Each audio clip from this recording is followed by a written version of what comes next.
As a kid or teenager of the 80s, did you ever wonder, just wonder, what it had been like to be launched into space? Well, let's stay tuned and find out as we look at the 1986 classic, Space Camp.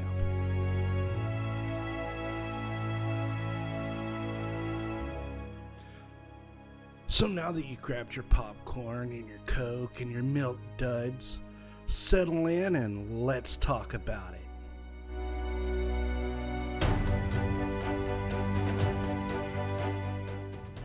Space Camp is a movie about Andy, played by Kate Capshaw, an astronaut eagerly awaiting her first trip into space. Unfortunately, she has to settle for teaching summer camp for teenagers. When she gets to the summer camp, she finds out that she's in charge of 5 kids. It's not an easy thing to do, but she's going to try to make it work. The group consists of Catherine, played by Leah Thompson, a pilot in training.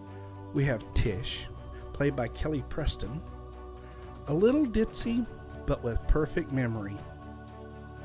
We have Kevin, played by Tate Donovan, who is just at camp to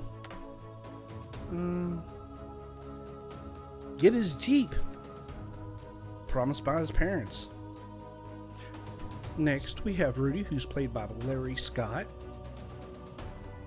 who wants to have his first fast food restaurant in space. You know, someone's going to get the munchies up there. And next we have Max, who's played by Joaquin Phoenix, as a matter of fact. He was supposed to be a junior space camp, but snuck off to regular space camp. He's just trying to fit in with a bunch of teenagers. Being a lot younger than them, he's more like, the little brother no one ever really wanted. We look at all these and we're thinking, you look at the clothes from the 80s and you wonder, what were we thinking? But then there's sometimes you go, damn, that looks cool. I wish I had that all over again. I know I do. But then you also have stuff like Tish's makeup. Man, you can tell that was from the 80s. Want to sing along with those hair bands, don't you? For the first half of this film, we see, Catherine just being bossy. Believe me, we all know the ones that we had back then. Hell, I still have one in my life today. I was just the little brother that she didn't want. Then you got Kevin, who's wants to be there just because of his car, who actually finds Catherine very attractive. And of course, he has to sneak out and go see her.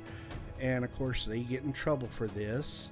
Then you got, Rudy, who's very jittery and very anxious to prove himself, but it's just not working out for him.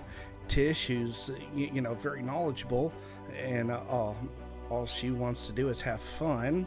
Then you got Max, who's there and thinks that, it's all real and that he's Luke Skywalker, which is kind of funny because why is that stereotypical of an 80s preteen kid? As they're all trying to figure it out and try to get along, it all goes awry, and of course Max gets picked on. He gets his feelings hurt and he runs off, and a robot named Jinx befriends him, and Jinx takes him literally that he wants to live in outer space. And so he finds a way to put Max in the computer system that he is a real astronaut. After Jinx puts Max's name in the computer, it's found out that NASA's going to do an engine test on the space shuttle Atlantis. So the kids are nominated to be on this as this test is happening.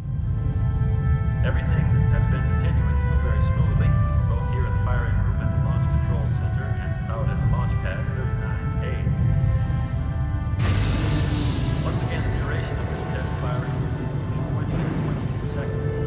The test should be completed at as less time shows the clock ignition elapsed time of approximately 15 seconds. The next 20 minutes are going to be the most exciting of your life. And they put Kevin in the commander seat, and of course, Jinx at that point overrides all the computers, turns the test into an accident which if they don't light the second booster on the space shuttle will blow up. So, and as a kid, as this is happening, in 1986, when in January of 86, we had a space shuttle blow up, it was kind of, heartbreaking at the time. And today, every time I've seen this movie and seen this scene, it reminds me of sitting in that classroom with my friends and my teacher watching the space shuttle break apart. It was so, still watching this to this day brings that memory right up front. And of course, one of the best lines in this movie is, the buzzers are going off and the kids are screaming.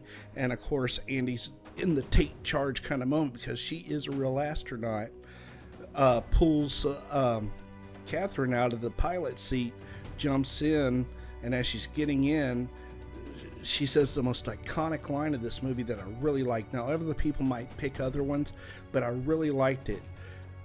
It's launch us or we're going to explode.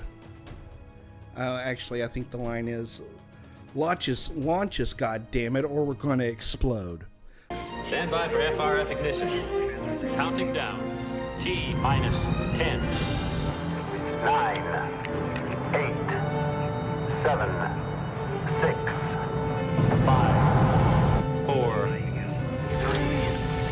2, 1. Go for main engine test.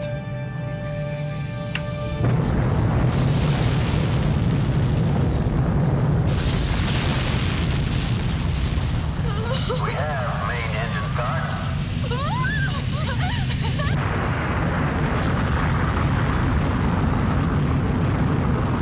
T+5. Max needs thermal curtain failure. 9, 10. Oh my God!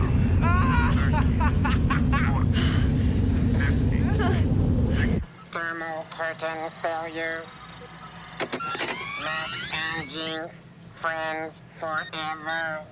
3, 4, 5. We have overheat on booster B.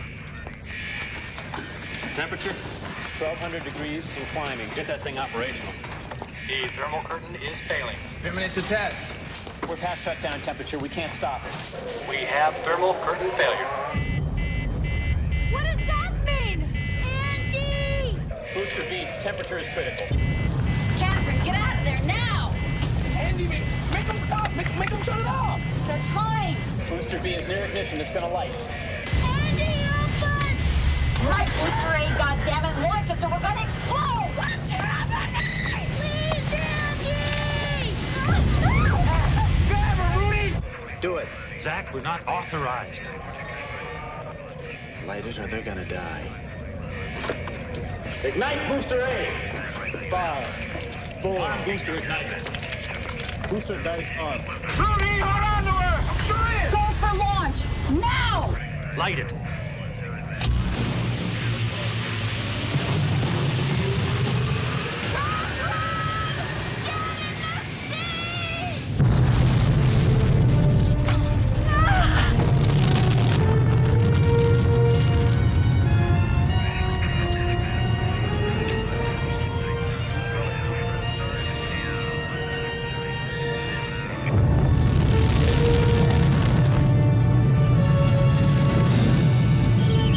They're up in space and, they're all learning to deal with it. And of course, as they say in the movie, the bird wasn't flight ready. So they have no long range communication.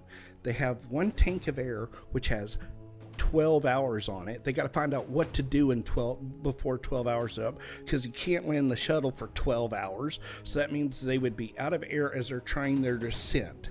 So they got to figure this out.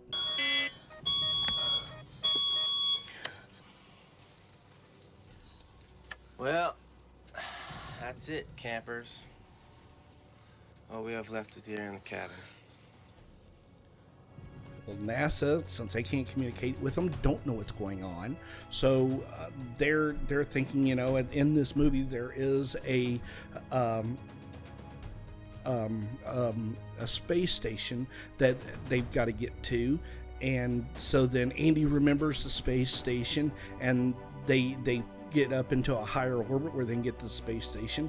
Andy performs a spacewalk, and of course she's too big to fit through the structure to get to the air tanks.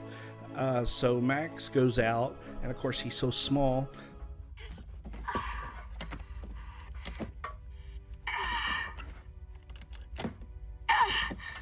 So of course he gets in there, and he gets the air tank out. He goes for a second one.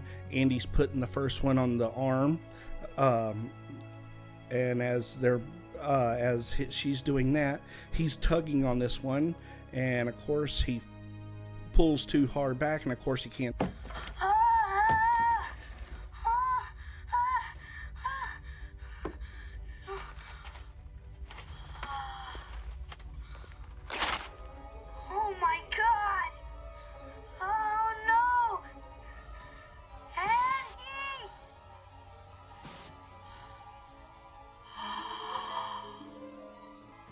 Andy has to save him.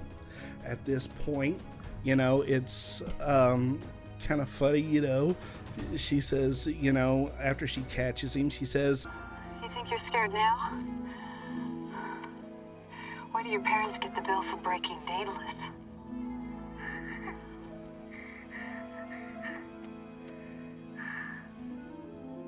Who thinks that they're going to charge some kids' parents who broke the space station because they had to launch them into space because they got into an accident?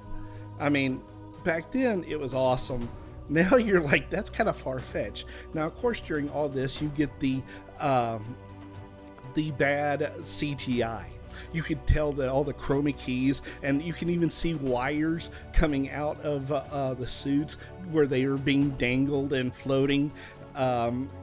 It's just, and the Blu-ray version, which is what I took the clips from and watched before I started this, you can see where they tried to rotoscope them out, and the rotoscope was darker than the actual background, and then it was off, or it was on part of them, and on the 4K, I mean, who knows, but on the Blu-ray it looked terrible. But at the time, as a kid, it was the most awesome movie in the world. Well, one of the most awesome movies in the world. So they go to hook back up the tanks, and Andy gets hurt. And at that point, she's outside of the space station, outside of the space shuttle, and then NASA notices that they've already hooked up one air tank, and they start closing the bay doors. And as they're doing that, Andy's on the outside. Max is trying to pull her in, and he's screaming, "Let her in, let her, I haven't got her, pull her back." And of course, there's a decision to be made, and Catherine thinks that she can make it, and of not letting NASA take the shuttle, but then she stops herself and doesn't think that she can do it. And at that point, Kevin reaches up and turns off the autopilot.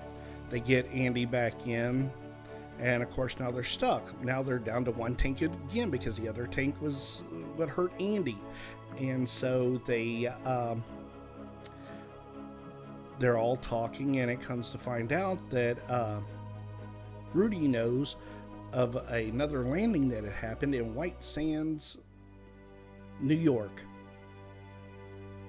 And of course it was White Sands, New Mexico. And so then as they're going through, Tish is still trying on the auxiliary switch to flash NASA on the lights and everything. Of course it isn't working. And then all of a sudden, Jinx comes rolling in because he has to save Max. And finds out that they're using Morse code. Whip me, beat me, take away my charge card. NASA is talking! to communicate and finds out that they're going to use White Sands. They're trying to land, and of course, you know, Andy's still kind of out of it. They go into a flat spin as they're trying to land, and Catherine finally comes into her own and controls the spaceship, and they end up landing. Good job. Did it, Catherine? No. We all did it. Damn right we did. We all did it. And of course, you know, when all this was in the time period that we just lost a shuttle.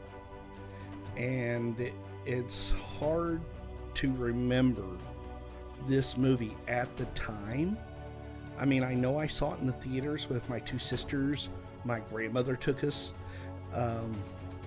But you know, other than the scene of Andy yelling, "Launch us or we're going to explode," I don't remember the movie in theaters, but I knew that it had to be great because after I remember later on as a kid that I always wanted to see it again.